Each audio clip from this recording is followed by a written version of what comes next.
ہندوستان کے بزرگوں میں ایک مولانا فضل الرحمان صاحب گنج مراد آبادی گزرے ہیں. یہ حدیث میں شاہ عبدالعزیز کے براہ راست شاگرد ہیں.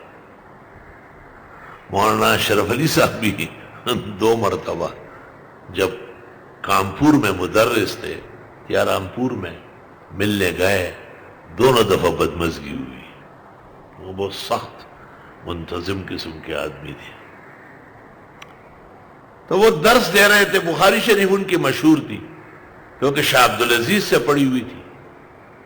تو ایک ہندو پنڈت آیا اور اس نے کہا ملا جی میرے کو خدا سمجھائے، اللہ کیا ہے؟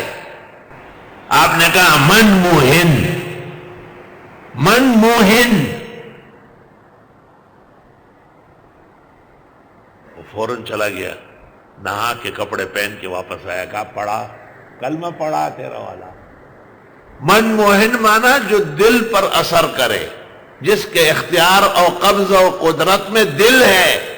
دل کا کیا کہنا ہے یہ دیوانہ، اور اس کے کوچے میں پھر لٹایا گیا.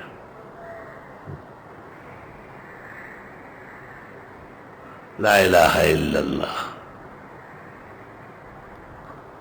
من موہن اللہ. باقی وہ لغوی ابحاث جو مقامات میں آپ نے کیا لحظ ہے والا حس ہے، اس کی اب ضرورت نہیں، وہ آپ کی بنیادیں قائم ہو چکی ہیں. اور بات سے سنو.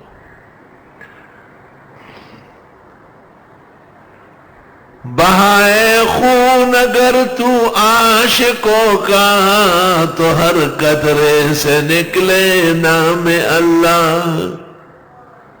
زمین و آسماں و عرش و کرسی ہوئے سرمست پی کر جام اللہ.